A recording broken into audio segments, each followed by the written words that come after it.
أعوذ بالله من الشيطان الرجيم بسم الله الرحمن الرحيم رب اشرح لي صدري ويسر لي أمري واحلل عقدة من لساني يفقهوا قولي اللهم انفعني بما علمتني وعلمني ما ينفعني وزدني علما اللهم أرنا الحق حقا وارزقنا اتباعه وأرنا الباطل باطلا وارزقنا اجتنابه ربي يسر ولا توسر وتمم بالخير وبك نستعين يا فتاح يا عليم ربی زدنی علما آمین یا رب العالمین۔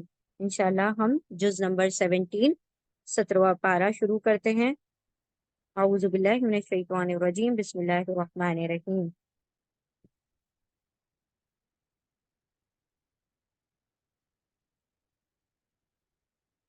نئی سورہ بگن ہو رہی ہے 17ویں پارے کی، سورۃ الانبیاء۔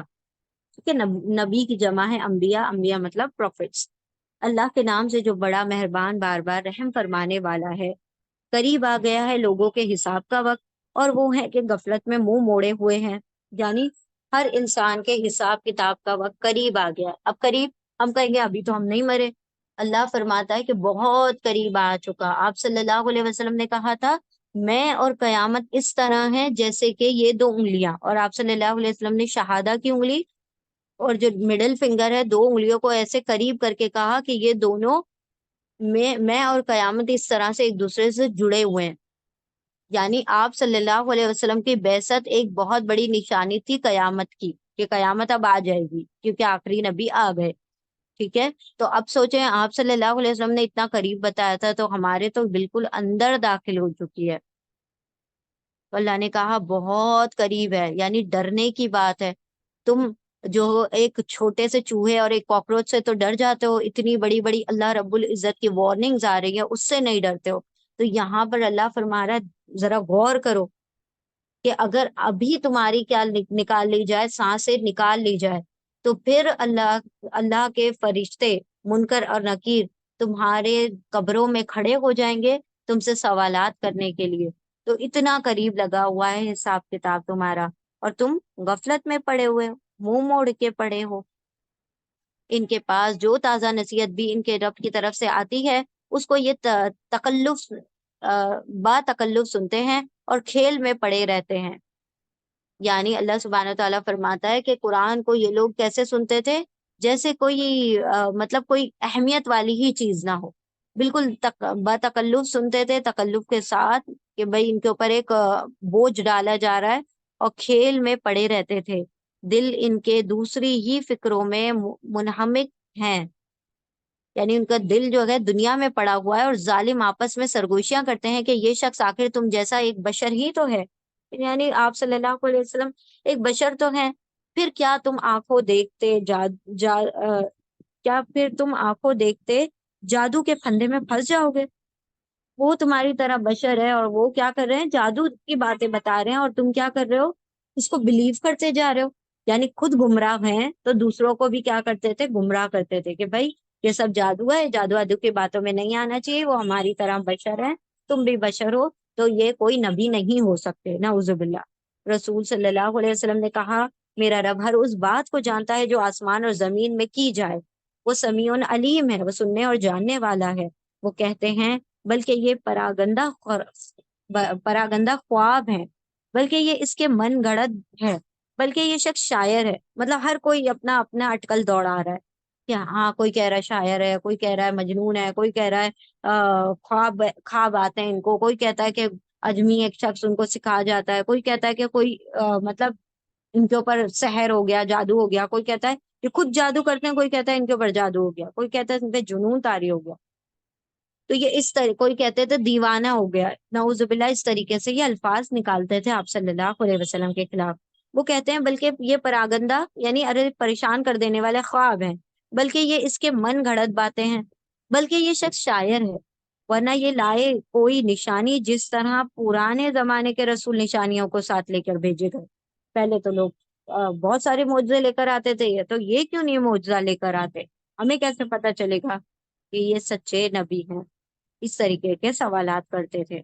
حالانکہ ان سے پہلے کوئی بستی بھی جسے ہم نے ہلاک کیا ایمان نہ لائی، اب کیا یہ ایمان لائیں گے؟ یعنی کہ ہم نے تو دیکھی بہت سی بستی بڑے بڑے عذاب دیکھ کر ایمان نہیں لائے، تو تم کیا ایمان لے کر آؤ گے؟ اور اے محمد صلی اللہ علیہ وسلم، تم سے پہلے بھی ہم نے انسانوں ہی کو رسول بنا کر بھیجا جن پر ہم وحی کیا کرتے تھے۔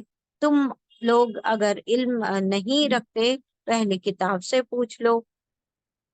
یعنی کہ کوئی معاملہ ہو تو اس میں کیا کرو؟ کتاب سے اس کا نتیجہ نکالو۔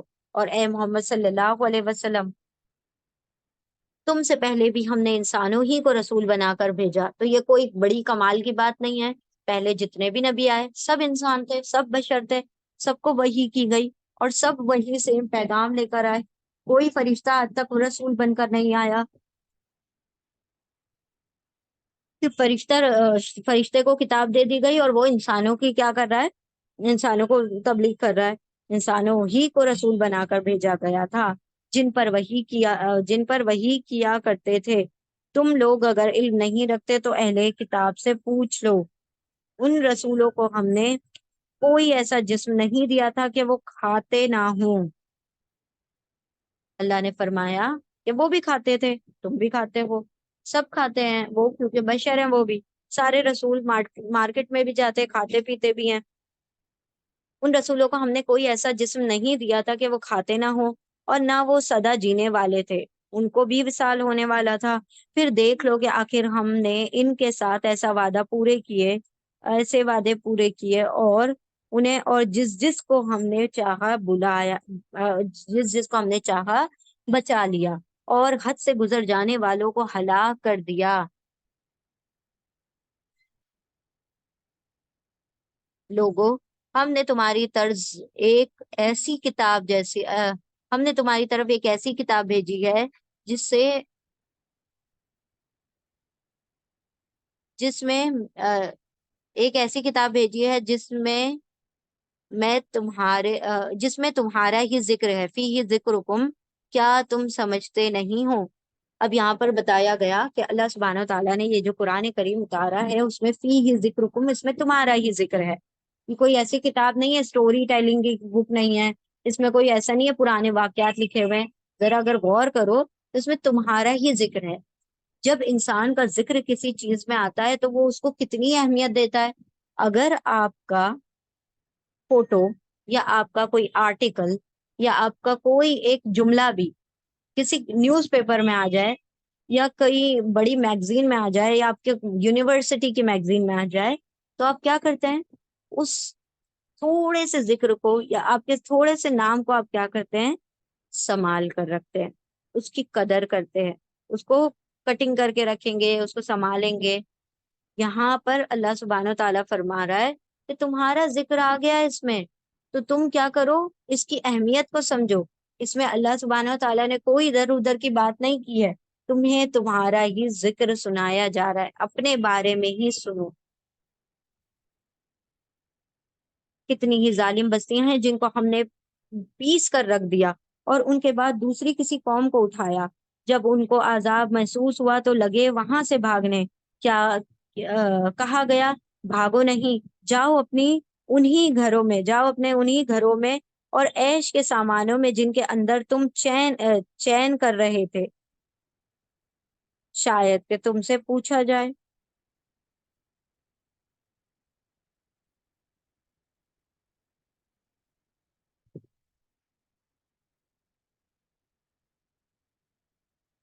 اللہ سبحانہ و تعالیٰ فرماتے ہیں کہ بہت سی بستیوں کو ہم نے ہلاک کر دیا، پھر وہ بھاگ نہیں پائے، اپنی جگہیں چھوڑ کر بھاگ نہیں سکے، کہنے لگے ہائے ہماری کمبختی، بے شک ہم خطا کار تھے۔ یعنی انسان کو جب عذاب دیکھ لے گا اس کو پتا چل جائے گا کہ گناہ گار کون تھا، مجرم کون تھا وہ یہی پکارتے رہیں یہاں تک کہ ہم نے ان کو خلیان کر دیا، زندگی کا ایک شرارہ تک ان میں نہ رکھا۔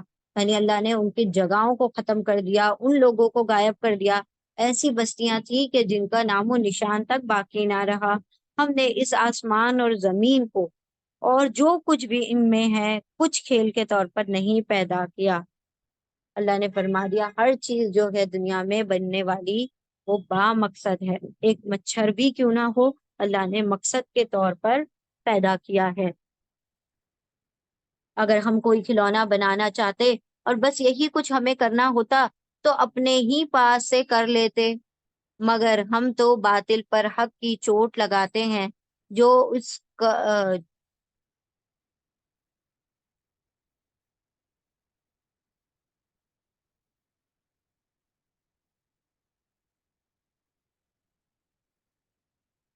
اگر ہم کوئی کھلونا بنانا چاہتے اور بس یہی کچھ ہمیں کرنا ہوتا تو اپنے ہی پاس سے کر لیتے، مگر ہم تو باطل پر حق کو چوٹ لگاتے ہیں، ہم تو باطل کو حق پر چوٹ لگاتے ہیں، باطل پر حق کی چوٹ لگاتے ہیں جو اس کا سر توڑ دیتی ہے۔ مطلب ایک سمجھ لیں کہ ایک آبجیکٹ جیسا بنا دیا کہ اگر لوہے کی کوئی چیز ہے باطل تو حق کا ہتھوڑا اس کے اوپر پڑتا ہے اور اس کو بکھیر کر رکھ دیتا ہے، تو حق جو ہوتا ہے مٹ جانے والا ہوتا ہے، فنا ہو جانے والا ہوتا ہے، سوری باطل جو ہے فنا ہو جانے والا ہوتا ہے، جو فالس ہوڈ ہے وہ ختم ہو جائے گا، اور حق جو ہے وہ پریویل کرے گا، حق ہمیشہ زندہ رہے گا، اور وہ اس کے دماغ کو نکال دے گا۔ یہاں پر ایک ترجمہ وہ آتا ہے محاورہ کہ جیسے کسی نے سر پہ ہتھوڑا مار کے دماغ نکال دیا، ویسے ہی جو حق ہے وہ باطل کے سر پہ ہتھوڑا مارتا ہے، اس کا دماغ نکال دیتا ہے، چوٹ لگاتے ہیں جو اس کا سر توڑ دیتی ہے، اور وہ دیکھتے دیکھتے مٹ جاتا ہے، باطل جو ہے وہ مٹ جاتا ہے۔ ان باتوں کی وجہ سے جو تم بناتے ہو، زمین اور آسمان میں جو مخلوق بھی ہے اللہ ہی کی ہے، اور جو فرشتے اس کے پاس ہیں وہ نہ اپنے آپ کو بڑا سمجھ کر اس کی بندگی سے سرتابی کرتے ہیں اور نہ ملول ہوتے ہیں، یعنی فرشتوں نے کبھی بھی سرکشی نہیں کی، اور کبھی بھی جب تسبیحات کی تب اللہ کی اللہ کی تسبیحات کرتے وقت فرشتے تکبر نہیں کرتے، اپنے سروں کو اٹھاتے نہیں ہیں، کوئی سرکشی نہیں کرتے، شب و روز اس کی تسبیح کرتے رہتے ہیں، دم نہیں لیتے، یعنی اللہ کی تسبیح میں اپنے آپ کو صرف کر دیا ان لوگوں نے، اور کچھ کام نہیں کرتے۔ کیا ان لوگوں کے بنائے ہوئے عزیز خدا ایسے ہیں کہ بے جان کو جان بخش کر اٹھا کھڑا کر سکیں؟ نہیں، ہرگز بھی نہیں۔ اگر آسمان اور زمین میں ایک اللہ کے سوا دوسرے خدا بھی ہوتے تو زمین اور آسمان دونوں کا نظام بگڑ جاتا۔ ایک خدا کہتا یہ کر دو، ایک خدا کہتا بارش کرو، وہ کہتا نہیں ابھی دھوپ نکلے گی، وہ کہتا نہیں دھوپ نہیں نکلے گی، ابھی تو کیا آئے گا پتجھڑ ہوگی۔ تو اس طریقے سے اگر بہت سارے خدا ہوتے تو اس نظام کائنات کا نظام درہم برہم ہو جاتا، وہ آپس میں لڑ لڑ کے کیا ہو جاتے، فنا ہو جاتے کہ بھئی یہ کام کرو یا پہلے وہ کام کرو، دونوں کا نظام بگڑ جاتا۔ پس پاک ہے اللہ رب العرش ان ان باتوں ان ان پاک ہے اللہ رب العرش ان باتوں سے جو یہ لوگ بناتے ہیں کہ اللہ کے ساتھ شریک ٹھہراتے ہیں، تو یہ سب باتیں کیا ہیں، فضول ہیں، جو اللہ کے ذات، اس کے صفات اور اس کے حقوق میں شرک کرے۔ وہ اپنے کاموں کے لیے کسی کے آگے جواب دہ نہیں ہے، اللہ جو چاہے کرنا چاہے، کوئی اس سے سوال نہیں کر سکتا یہ یوں کیوں کیا، بالکل بھی نہیں کر سکتا۔ کیا اسے چھوڑ کر کیا اسے چھوڑ کر انہوں نے دوسرے خدا بنا لیے ہیں؟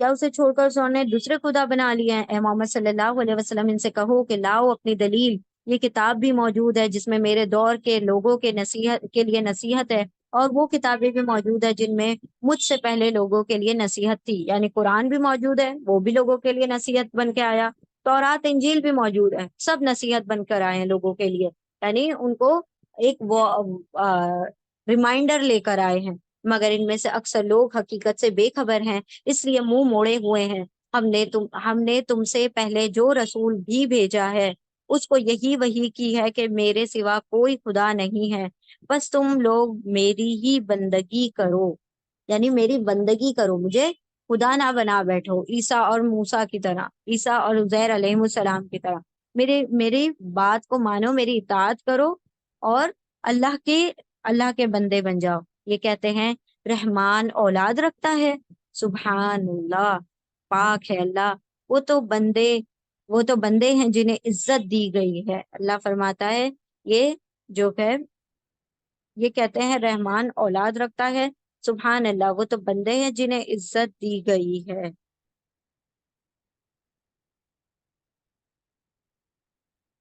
اس کے حضور بڑھ کر نہیں بولتے۔ رحمان یہ کہتے ہیں رحمان اولاد رکھتا ہے، سبحان اللہ، وہ تو ہیں بندے ہیں جنہیں عزت دی گئی ہے، اس کے حضور بڑھ کر نہیں بولتے اور بس اس کے حکم پر عمل کرتے ہیں۔ جو کچھ ان کے سامنے ہے اسے بھی وہ جانتا ہے، اور جو کچھ ان کے اوجھل ہے پیچھے ہے اسے بھی وہ باخبر ہے۔ وہ کسی کی سفارش نہیں کرتے بجز اس کے کہ جس کے حق میں سفارش سنتے ہیں۔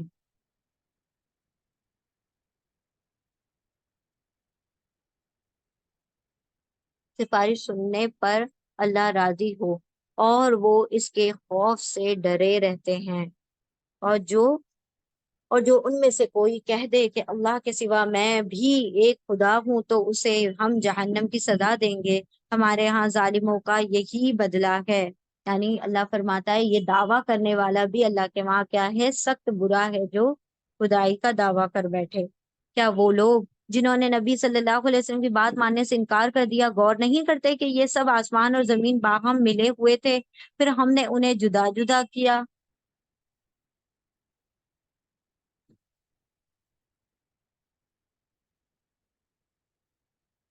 انکار کر دیا ہے، غور نہیں کرتے کہ یہ سب آسمان اور زمین باہم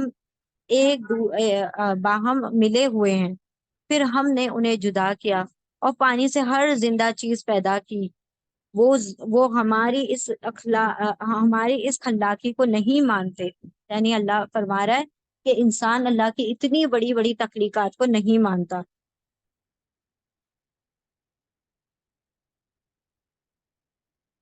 اور ہم نے زمین میں پہاڑ جما دیے۔ آپ دیکھ رہے ہیں اللہ سبحانہ و تعالیٰ کی یہاں پر تذکیر بالآلاء اللہ کا ذکر ہو رہا ہے، اللہ کی نعمتوں کا ذکر ہو رہا ہے کہ دیکھو یہ بھی ہم کر رہے ہیں، یہ بھی ہم کر رہے ہیں۔ کوئی ہے کیا ایسا کرنے والا؟ کوئی بھی نہیں ہے۔ اور ہم نے زمین میں پہاڑ جما دیے تاکہ وہ انہیں لے کر ڈھلک نہ جائے۔ یعنی انسانوں کو اللہ نے جماؤ دینے کے لیے پہاڑ کو زمین میں آدھا گاڑ دیا تاکہ زمین جو ہے ہلنا بند کر دے اور ان کو لے کر ڈھلک نہ جائے، اور اس میں کشادہ راہیں بنا دی، یعنی چوڑی چوڑی راستے بنا دیے۔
ٹھیک ہے، بسم اللہ الرحمن الرحیم۔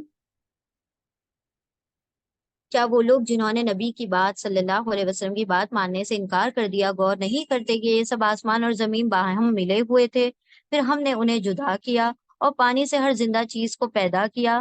وہ ہماری اس خلاقی کو نہیں مانتے۔ اب کیا ہوا تھا، اللہ سبحانہ و تعالیٰ نے جب ساری دنیا بنائی تھی اس سے پہلے سب کی سب چیزیں ایک نیبولا ایک اس میں تھے، پھر اللہ کے حکم سے ایک بگ بینگ ہوا، ایک بڑا دھماکہ ہوا، اور اللہ سبحانہ و تعالیٰ نے اس کے ذریعے سے ساری چیزوں کو الگ الگ کر دیا۔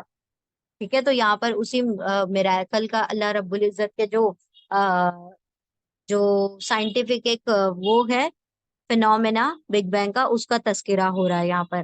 اور پانی سے ہر زندہ چیز پیدا کی ہے، کیا وہ ہماری اس خلاقی کو نہیں مانتے؟ اور ہم نے زمین میں پہاڑ جما دیے تاکہ وہ انہیں لے کر ڈھلک نہ جائے، اور اس میں کشادہ راہیں بنا دی شاید کہ لوگ اپنا راستہ معلوم کر سکیں۔ یہ راستے بھی اللہ رب العزت کی ایک نشانیاں ہیں جس کی وجہ سے لوگ ایک جگہ سے دوسری جگہ کو ڈفرینشیٹ کر پاتے ہیں کہ یہ جگہ اس کا یہ نام ہے اور یہ جگہ اس کا یہ نام ہے۔ تو راستے پانی کے ذریعے سے بھی بنتے ہیں اور راستے جو خشکی کے ذریعے پہ بھی بنتے ہیں، اور ہم نے آسمان کو ایک محفوظ چھت بنا دیا، مگر یہ ہے کہ اس کی نشانیوں کی طرف توجہ ہی نہیں کرتے۔ اتنے بڑے بڑے دھماکے پورے یونیورس میں ہوتے رہتے ہیں، ایک ڈارک میٹر ہے، ایک لائٹ میٹر ہے، ٹھیک ہے، ایک کلرڈ میٹر ہے۔ تو لائٹ میٹر جو ہے وہ سارے ستارے سیارے ہیں، ڈارک میٹر جو ہے آسمان میں، اس کے اندر سارے آربٹس، سارے جو پلانٹس ہیں، وہ سب کے سب کیا ہو رہے ہیں، گھوم رہے ہیں۔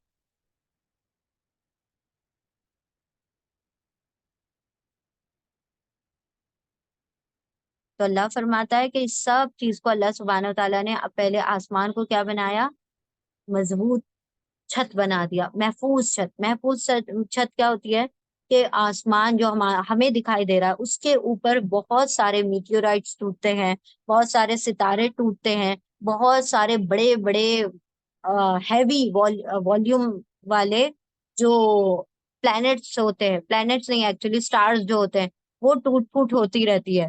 تو وہ پورے جو گیلیکسیز میں اور پورے نیچر میں جو یہ سب کچھ ہو رہا ہے، اللہ سبحانہ و تعالیٰ نے آسمان کو ایسا محفوظ کر دیا کہ یہ زمینوں پر نہیں آتے۔ ہاں، کبھی کبھی آ بھی جاتے ہیں، جیسے ہم جانتے ہیں کہ میٹیورائٹ جو ہوتے ہیں وہ گرتے ہیں، اور وہ جو ہوتے ہیں بڑے بڑے پتھر کے ٹکڑے کبھی کبھی گرتے ہیں، تو اللہ سبحانہ و تعالیٰ اس کو کھلی جگہوں میں گراتے ہیں، ایسی جگہوں پہ جہاں خالی وہ میدان ہو، کوئی آبادی نہ ہو۔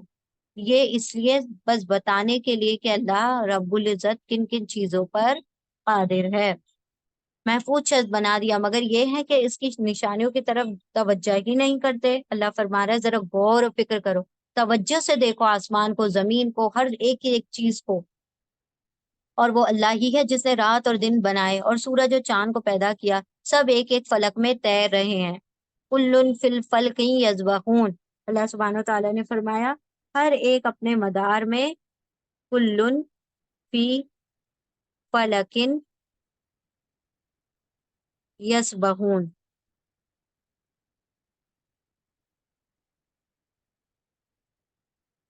تو یہ مطلب اس طریقے سے یوں اسکالرس کہتے ہیں کہ یہ اس کے اندر بھی ایک چھوٹا سا معجزہ یہ ہے کہ ہر کوئی اپنے مدار میں تیر رہا ہے، کلن ہر ایک، فی فلکن اپنے اوربٹ، اپنے مدار میں، یسبحون وہ سب تیر رہے ہیں۔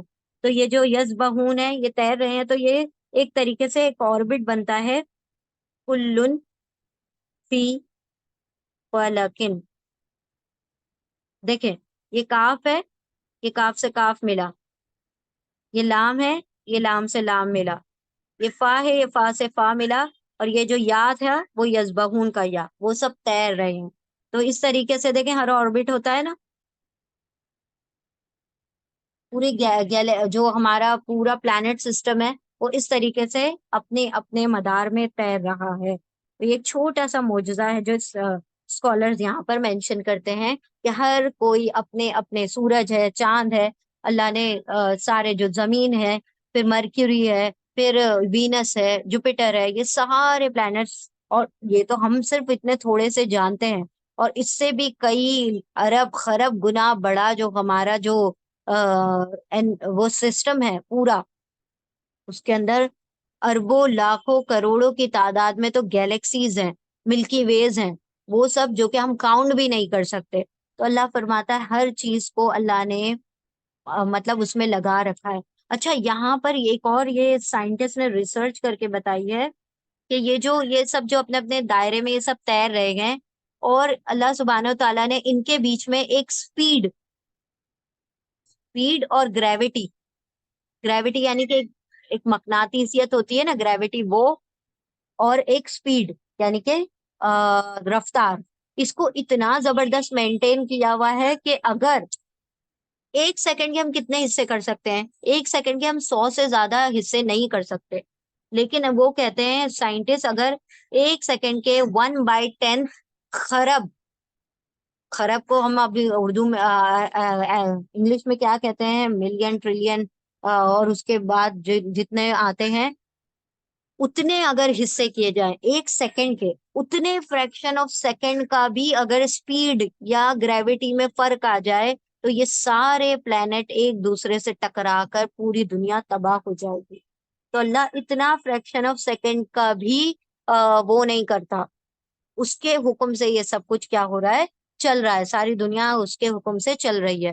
اور اے محمد صلی اللہ علیہ وسلم، ہمیشگی تو ہم نے تم سے پہلے بھی کسی انسان کے لیے نہیں رکھی ہے۔ اگر تم مر گئے تو کیا یہ لوگ ہمیشہ ہمیشہ جیتے رہیں گے؟ یہ کیا سمجھ رہے ہیں کہ آپ صلی اللہ علیہ وسلم کے خلاف پلاننگز کر لیں اور ہم جو ہے پھر دین اسلام کو نیست و نابود کر دیں گے، نعوذ باللہ ختم کر دیں گے؟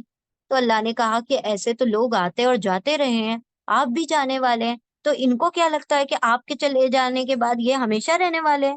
ہرگز بھی نہیں، ان کو بھی جانا ہے، اور دین جو ہے وہ تو زندہ رہے گا۔ ہر جاندار کو موت کا مزہ چکھنا ہے۔ اب اللہ نے کہا موت کا مزہ چکھنا ہے نا؟ کلو نفس ذائقۃ الموت، اور ذائقہ ایسی چیز ہے جو کوئی کسی کو ایکسپلین نہیں کر سکتا۔ اگر آپ کے پاس 10 میٹھی چیزیں رکھی ہو نا، مٹھائی بھی ہے، بنانا بھی ہے، اور ایپل بھی ہے، اور آپ جو ہے شربت بھی ہے، اور جوسز بھی ہیں، اور کولڈ ڈرنکس بھی ہیں، ساری چیزوں کا اگر آپ سے ذائقہ پوچھا جائے تو آپ کیا کہیں گے؟ میٹھا ہے۔ پھر اسی طرح سے اگر کسی چیز میں مرچیں ڈلی ہوئی ہیں تو سب چیز کو آپ کہیں گے تیکھا ہے، لیکن آپ اس کو ایکسپلین نہیں کر پائیں گے۔ میٹھا، زیادہ اگر کچھ ایکسپلین کیا، زیادہ میٹھا ہے، کم میٹھا ہے، بس اس سے زیادہ کوئی ایکسپلین کر سکتا ہے؟ نہیں۔ وہی سیم آپ ایکسپلینیشن دے سکتے ہیں، الا یہ کہ جو چکھنے والا خود چکھ لے۔ تو اللہ فرماتا ہے کہ یہ جو موت کا ذائقہ ہے وہ چکھنے والا ہی جانتا ہے کہ وہ اس کے اوپر کیا گزری ہے، ٹھیک ہے؟ تو وہ بتایا نہیں جا سکتا، وہ مرنے کے وقت ہی انسان کو پتا چلے گا کہ کیا اس کی ہیبت ہوتی ہے، کیا اس کی تکلیف ہوتی ہے، اور کیا اس کی، اگر اللہ سبحانہ و تعالیٰ نے کسی کے لیے آسانی رکھی ہے تو کیا اس کی آسانی ہوتی ہے۔ تو اللہ رب العزت سے دعا کرتے رہنا چاہیے کہ اللہ غمرات الموت اور سکرات الموت سے ہماری کیا کرے، حفاظت کرے۔ موت کی جو سختی ہوتی ہے اس سے بھی، اور موت کی جو سکرات ہوتی ہے، جو تکلیف ہوتی ہے، سختی اور تکلیف دونوں سے اللہ ہماری حفاظت فرمائے۔ ہر جاندار کو موت کا مزہ چکھنا ہے، اور ہم اچھے اور برے حالات میں ڈال کر تم کو سب کو آزمائش کرتے رہتے ہیں، آخر کار تمہیں ہماری ہی طرف پلٹنا ہے۔ اللہ فرماتے ہیں کہ یہ اچھا وقت بھی آزمائش بن کے آتا ہے، اور برا وقت بھی۔ اچھا آئے تو شکر کریں، برا آئے تو صبر کریں۔ یہ منکرین حق جب تمہیں دیکھتے ہیں تو تمہارا مذاق بنا لیتے ہیں، کہتے ہیں کیا یہ ہے وہ شخص جو تمہارے خداؤں کا ذکر کیا کرتا ہے، اور ان کا اپنا حال یہ ہے کیا کہ رحمان کے ذکر سے منکر ہیں؟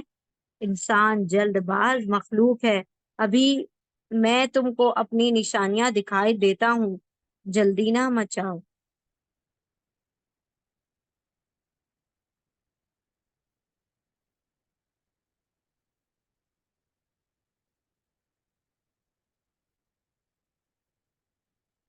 وہ شخص جو تمہارے خداؤں کا ذکر کرتا ہے، کیا یہی ہے وہ شخص؟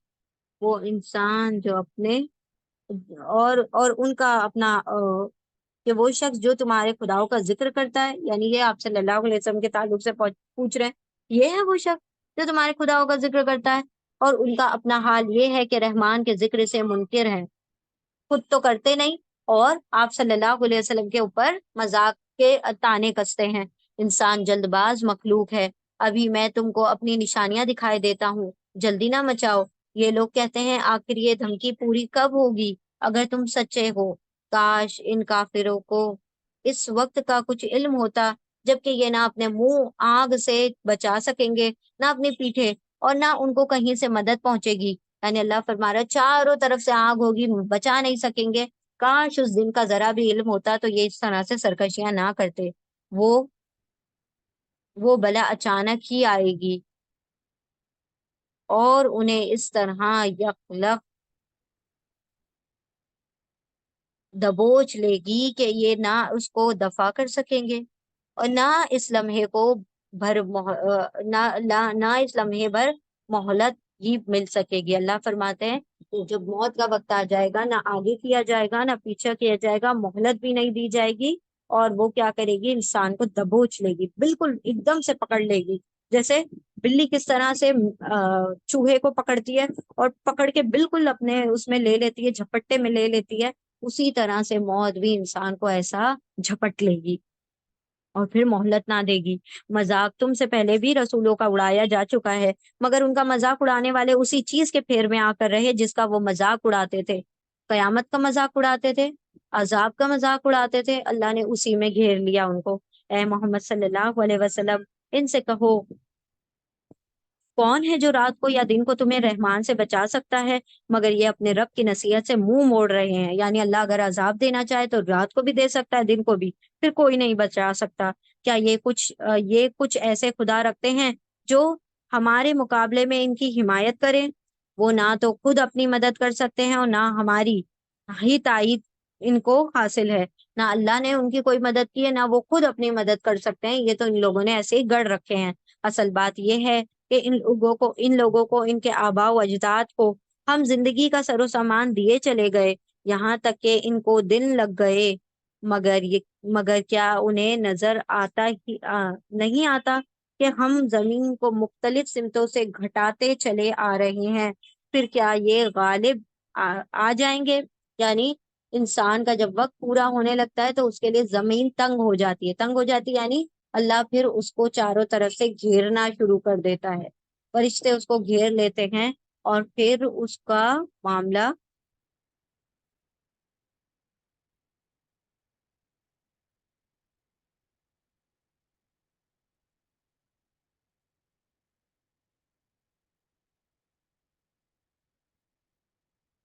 پھر کیا یہ غالب آ جائیں گے؟ ان سے کہہ دو کہ میں تو وہی کی بنا پر تمہیں متنبع کرتا ہوں، میرے پاس جو ریویلیشنز آتی ہیں میں تو اس کے بنا پر، میں کوئی اپنے پاس سے تھوڑی نہ تمہیں کچھ کہتا ہوں، وہی کی بنا پر تمہیں وارن کرتا ہوں، مگر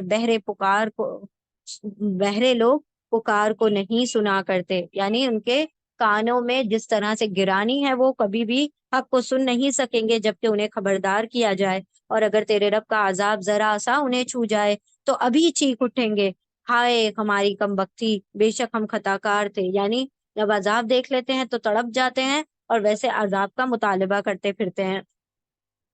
قیامت کے روز ہم ٹھیک ٹھیک تولنے والے ترازو رکھ دیں گے، پھر کسی شخص پر ذرہ برابر ظلم نہ ہوگا، جس کا رائی کے دانے کے برابر بھی کچھ کیا دھرا ہوگا وہ ہم سامنے لے آئیں گے، اور حساب لگانے کے لیے ہم کافی ہیں۔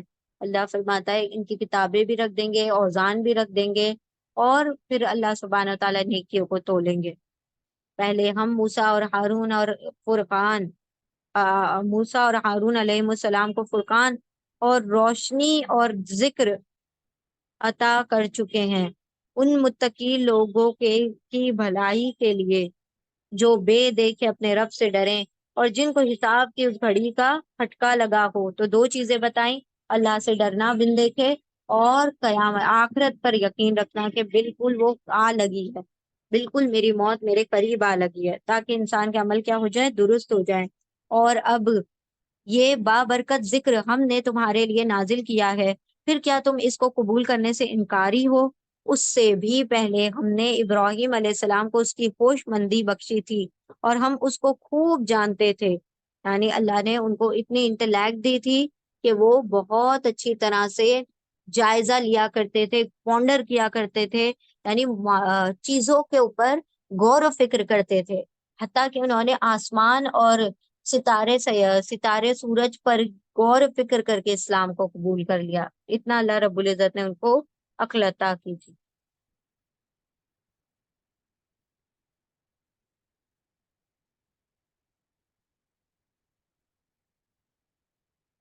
یاد کرو وہ موقع جبکہ اس نے اپنے باپ اور اپنی قوم سے کہا، کس نے؟ ابراہیم علیہ السلام نے اپنے باپ اور اپنی قوم سے کہا تھا کہ یہ مورتیاں کیسی ہیں جن کی تم لوگ گرویدہ ہو گئے ہو، اتنا چاہنے لگے ہو ان مورتیوں کو؟ انہوں نے جواب دیا، ہم نے اپنے باپ دادا کو ان کی عبادت کرتے پایا ہے۔ باپ دادا گمراہ، اولادیں بھی گمراہ، مطلب انہوں نے بھی دین کو سمجھنے کی کوشش نہیں کی۔ اس نے کہا تم بھی گمراہ ہو اور تمہارے باپ دادا بھی سری گمراہی میں پڑے ہوئے تھے۔ انہوں نے کہا کیا تو ہمارے سامنے اپنے اصلی خیالات پیش کر رہا ہے یا مذاق کر رہا ہے؟ یعنی کہ تم یہ ایسے مذاق مذاق میں بول رہے ہو یا ریئل میں بول رہے ہو ہمارے خداؤں کو؟ نعوذ باللہ۔ اس نے جواب دیا، نہیں، بلکہ فی الواقع تمہارا رب وہی ہے جو زمین اور آسمان کا رب اور ان کا پیدا کرنے والا ہے۔ اس پر اس پر میں تمہارے سامنے گواہی دیتا ہوں، اور خدا کی قسم میں تمہاری غیر موجودگی میں ضرور تمہارے بتوں کی خبر لوں گا۔ یہ انہوں نے ابراہیم علیہ السلام نے وارننگ دے دی تھی، جب اکیلا ملوں گا بتوں کو بتاؤں گا کہ کیا کام ہے، کیا کرنے والا ہوں میں۔ چنانچہ اس نے ان کو ٹکڑے ٹکڑے کر دیا اور صرف ان کے بڑے کو چھوڑ دیا۔ اور پھر ایسا ہی ہوا کہ ابراہیم علیہ السلام کو ایک مرتبہ اکیلے رہنے کا موقع مل گیا۔ سارے لوگ میلے میں شہر کے باہر چلے گئے۔ ابراہیم علیہ السلام نے سارے بتوں کو توڑ کے ایک بت کا جو مطلب بڑا والا بت چھوڑ دیا اور اس کے اوپر کلاڑی رکھ دی۔ اور کیا کہا؟ چنانچہ اس نے ان کو ٹکڑے ٹکڑے کر دیا اور صرف ان کے بڑے کو چھوڑ دیا، بڑے بت کو چھوڑ دیا تاکہ شاید وہ اس کی طرف رجوع کرے۔ تو سارے لوگ کیا کریں گے؟ بڑے والے کے پاس جا کے پوچھیں گے۔ انہوں نے آ کر بتوں کا یہ حال دیکھا تو کہنے لگے ہمارے خداؤں کا یہ حال کس نے کر دیا؟ بڑا ہی کوئی ظالم تھا۔ وہ بعض لوگ بولے ہم نے ایک نوجوان کو ان کا ذکر کرتے سنا تھا جس کا نام ابراہیم ہے۔ انہوں نے کہا تو پکڑ لاؤ اسے سب کے سامنے تاکہ لوگ دیکھ لیں۔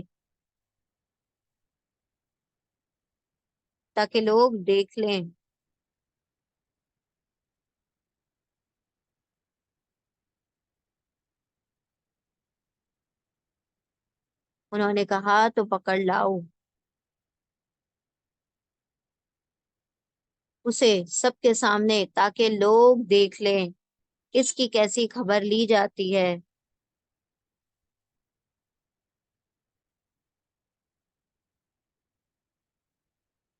انہوں نے پوچھا کیوں ابراہیم، تو نے ہمارے خداؤں کے ساتھ یہ حرکت کی ہے؟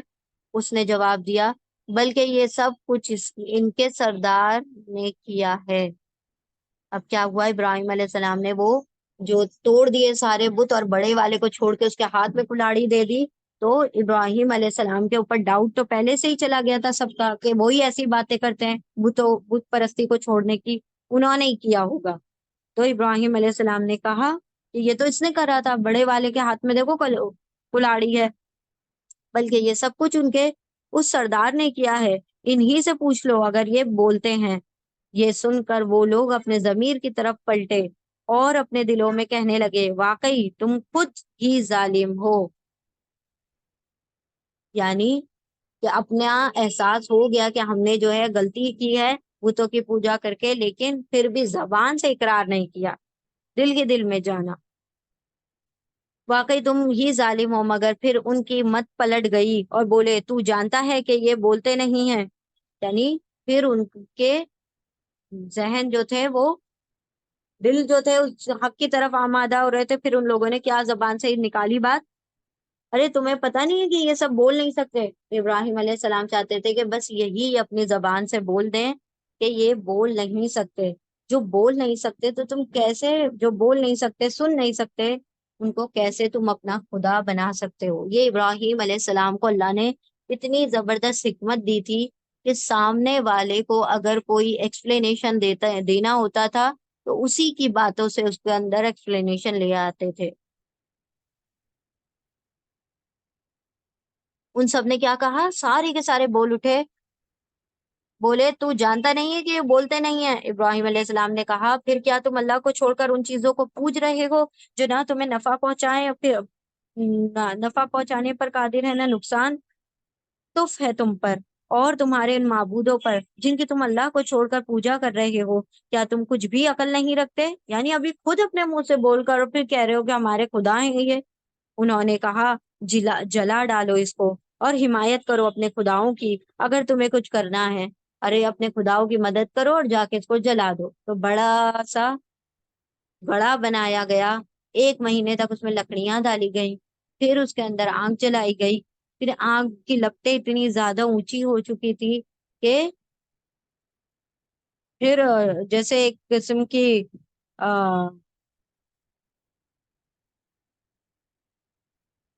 وہ جس طریقے سے مطلب اوپر کی طرف سے اتنی آگ بھڑکا دی گئی کہ پھر اوپر سے لکڑیاں ڈالی جانے لگی اور سارے لوگوں نے وہاں پر کیا کیا، حصہ لگایا اپنا کہ ہم جو ہیں ابراہیم علیہ السلام کو جلانے میں اپنا حصہ جتنی بھی ہماری استطاعت ہوتی ہے اتنا ہم حصہ ڈالیں گے تاکہ ان کو جلایا جائے۔ نعوذ باللہ۔ جن کی تم اللہ کو چھوڑ کر پوجا کر رہے ہو، کیا تم کچھ بھی عقل نہیں رکھتے؟ انہوں نے کہا جلا ڈالو اس کو اور حمایت کرو اپنے خداؤں کی اگر تمہیں کچھ کرنا ہے۔ ہم نے کہا اے آگ ٹھنڈی ہو جا اور سلامتی بن جا ابراہیم پر۔ اللہ رب العزت نے ابراہیم علیہ السلام کے لیے جو آگ تھے ان کے شولوں کو گلے گلزار بنا دیا۔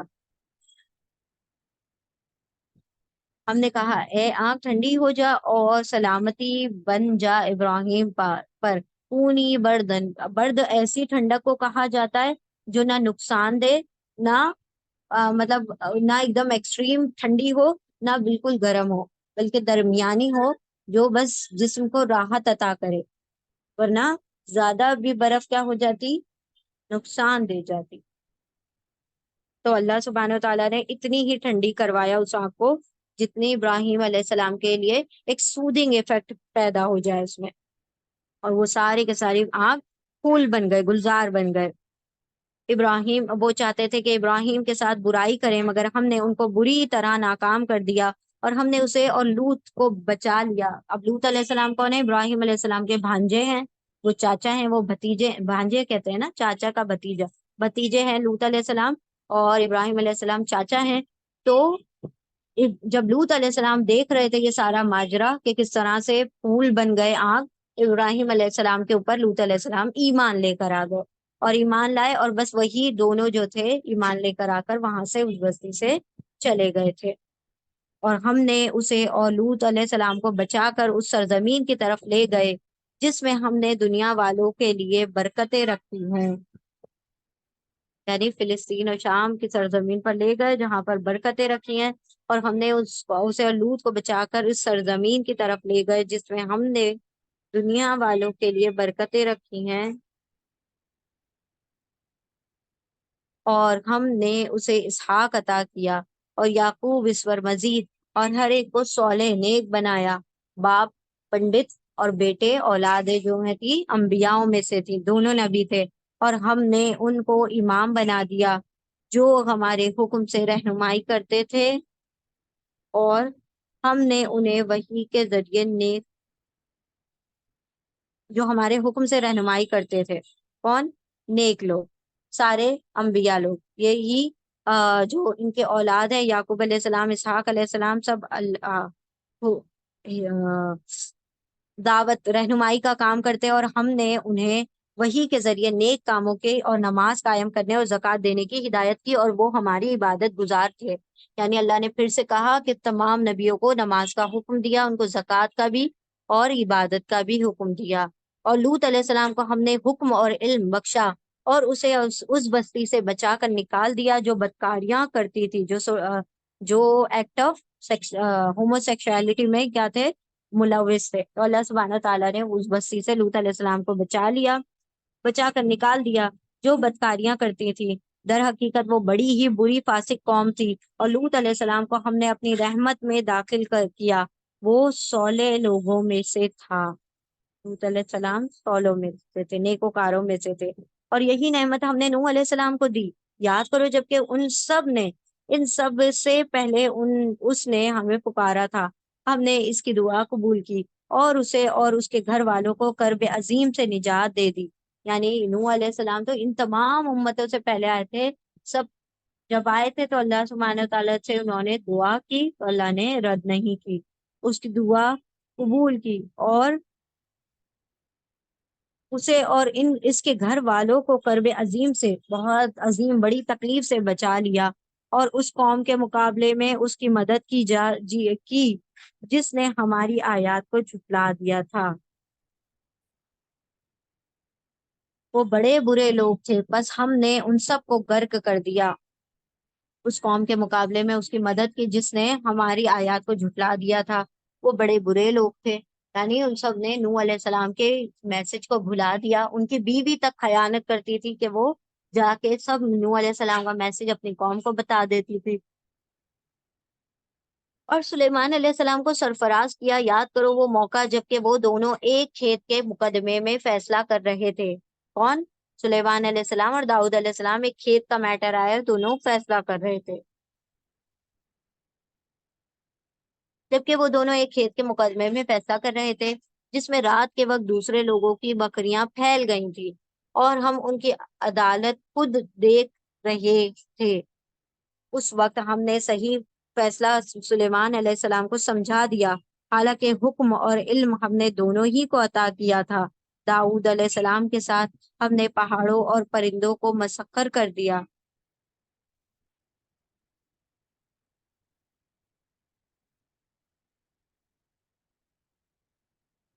دونوں ہی کو عطا کیا تھا۔ اللہ سبحانہ تعالیٰ نے ایسا کیا کہ یہاں پر جو ایک محشر ہوا تھا، جو بھی کہا جا رہا ہے کون سا، بکریوں کا میٹر تھا، تو اس کے اندر داؤد علیہ السلام نے ایک مطلب کسی کی بکری جو تھی گھس کر کسی کا کھیت تباہ کر جاتی ہے، اس طریقے سے ہوتا ہے اس میں کہ دوسرے کی بکری ہوتی ہے اور وہ دوسرے شخص کا کھیت برباد کر دیتی ہے، تو داؤد علیہ السلام فیصلہ کرتے ہیں کہ جس کا کھیت تباہ ہوا ہے بکری اس کو دے دی جائے، تو سلیمان علیہ السلام فیصلہ کرتے ہیں نہیں، جس کا کھیت برباد ہوا ہے 1 سال تک اس کی بکریاں لے لی جائے گی، مطلب 1 سال تک وہ انجوائے کرے گا اس کے دودھ وغیرہ کو، اور جس کی بکریاں ہیں وہ کیا کرے گا، آ کے اس کے کھیت کو سینچائی کرے گا، مطلب اس کے کھیت کو پراپر کرے گا اور پھر اپنی بکریوں کو ریٹرن لے لے گا۔ تو اللہ فرماتا ہے حکمت ہم نے دونوں کو دی تھی، لیکن سلیمان علیہ السلام تھے، انہوں نے زیادہ اچھا فیصلہ کر دیا تھا اس معاملے میں، کہ کسی کی کوئی چیز نہیں گئی نا، اس کی اگر بکری چلی جاتی تو اس کی نعمت چلی جاتی، اور بکریاں کیا ہوتی ہیں انسان وہاں کسانوں کے لیے تو ایک لگژری کی طرح ہوتی ہے، مطلب ایک نعمت کی طرح ہوتی ہے، تو اللہ سبحانہ و تعالیٰ نے یہاں پر فرمایا کہ دونوں کو اللہ رب العزت نے بہترین حکمت عطا کی تھی، بہترین فیصلہ کرنے کی طاقت عطا کی تھی، اتنا علم عطا کیا تھا، اس وقت ہم نے صحیح فیصلہ سلیمان علیہ السلام کو سمجھا دیا، حالانکہ علم اور علم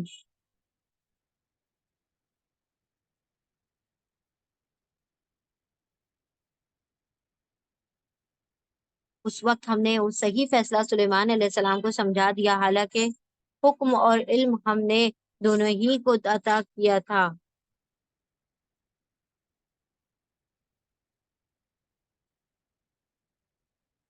داؤد علیہ السلام کے ساتھ ہم نے پہاڑوں اور پرندوں کو مسخر کر دیا تھا۔ داؤد علیہ السلام جب زبور پڑھا کرتے تھے تو پہاڑ اور پرندے ایک ساتھ جھوم جھوم کر داؤد علیہ السلام کے ساتھ کورس پڑھتے تھے، جیسے جو مین لائنز ہوتی ہے، اور پھر جو زبور تھی کہا جاتا ہے وہ ایسے سٹینزاز کے فارم میں تھی، اس طریقے کے جیسے اشعار ہوتے ہیں اس شکل میں تھی، تو وہ جو تھے داؤد علیہ السلام پڑھتے تھے، اور ان کے ساتھ پہاڑ اور چڑیاں بھی پڑھتی تھی زبور کو۔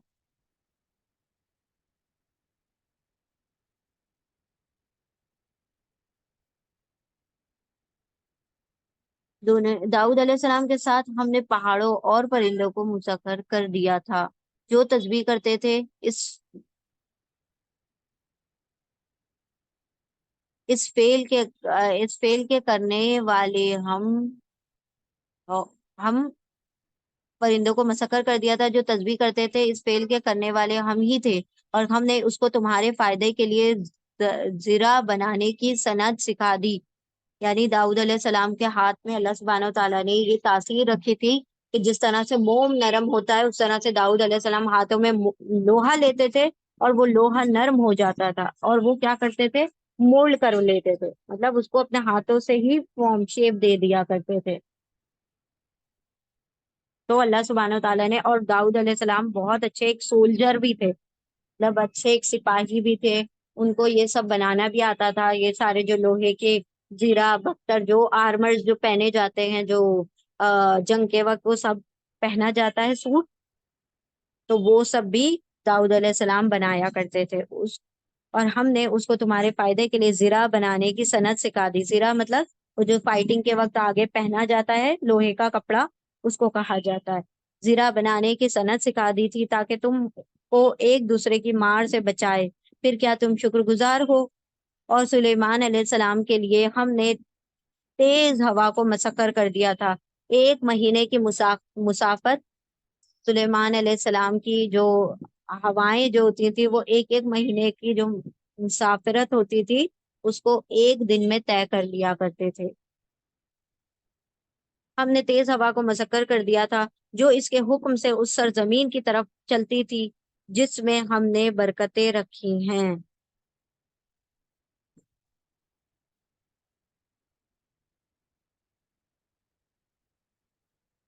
جس میں ہم نے برکتیں رکھی ہیں، ہم ہر چیز کا علم رکھنے والے ہیں۔ اور شیاطین میں سے ہم نے ایسے بہت سو کو اس کا تابع بنا دیا تھا جو اس کے لیے غوطے لگاتے تھے اور اس کے سوا دوسرے کام کرتے تھے، ان سب کے نگران ہم ہی تھے۔ شیطان بھی کیا تھے؟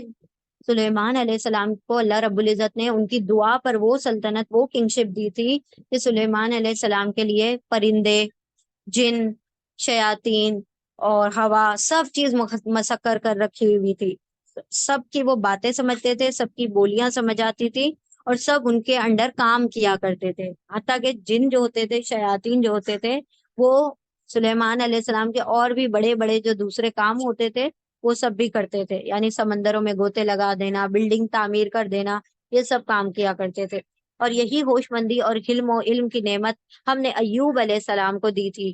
یاد کرو جب کہ اس نے اپنے رب کو پکارا کہ مجھے بیماری لگ گئی ہے اور تو ارحم الراحمین ہے۔ کتنی خوبصورت بات ہے!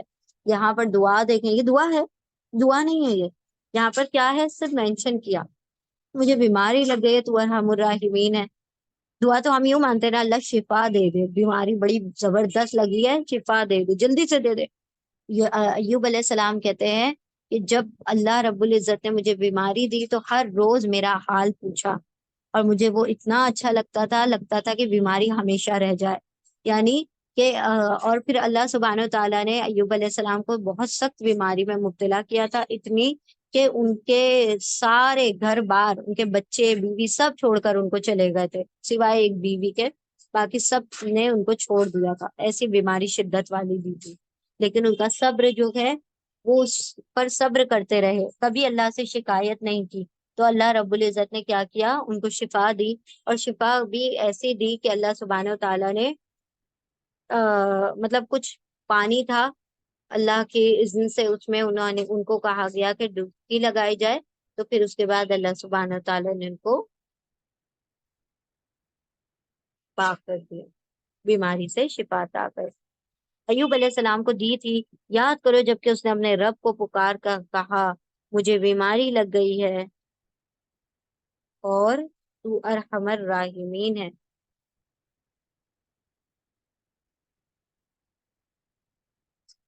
ارحم الراحمین، رحم کرنے والوں میں سب سے بہترین رحم کرنے والا ہے۔ ہم نے اس کی دعا قبول کی اور جو تکلیف اسے تھی اس کو دور کر دیا، اور صرف اس کے اہل و عیال ہی اس کو نہیں دیے بلکہ ان کے ساتھ اتنے ہی اور بھی دیے، یعنی جو لوگ چھوڑ گئے تھے ان کو، وہ سب بھی واپس آ گئے، اللہ نے اور بھی زیادہ دے دیے اپنی خاص رحمت کے طور پر، اور اس کے لیے کہ وہ ایک سبق ہو۔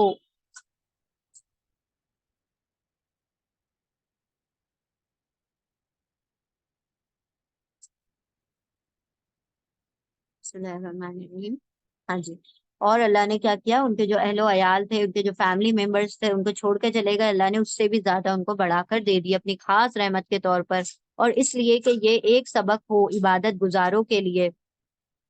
اور یہی نعمت اسماعیل اور ادریس اور ذوالکفل علیہ السلام کو دی کہ یہ سب صابر لوگ تھے۔ اللہ فرماتے جا رہے ہیں کہ کیسے ہم نے نبیوں کو نعمتیں دی اور کیسے انہوں نے نعمتوں کی ناشکری نہیں کی بلکہ شکر گزاری کر کے ان نعمتوں کا اجر بڑھا لیا، اور ان کو ہم نے اپنی رحمت میں داخل کیا کہ وہ صالحوں میں سے ہیں، صالحین میں سے۔ اللہ ہمیں بھی نیکوکار صالحین میں شامل فرما دے، اللہم اجعلنا منہم۔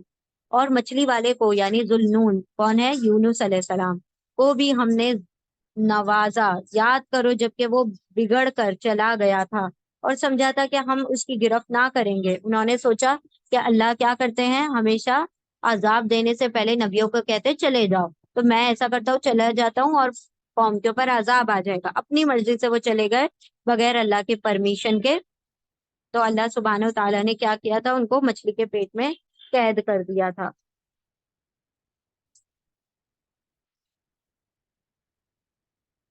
اللہ سبحانہ و تعالیٰ اسی کا تذکرہ کر رہے ہیں جبکہ وہ بگڑ کر چلا گیا تھا اور سمجھا تھا کہ ہم اس پر گرفت نہ کریں گے۔ آخر کو اس نے تاریکیوں میں یعنی اندھیروں میں پکارا۔ کون سی اندھیروں میں؟ رات کا اندھیرا، سمندر کے اندھیرا، اور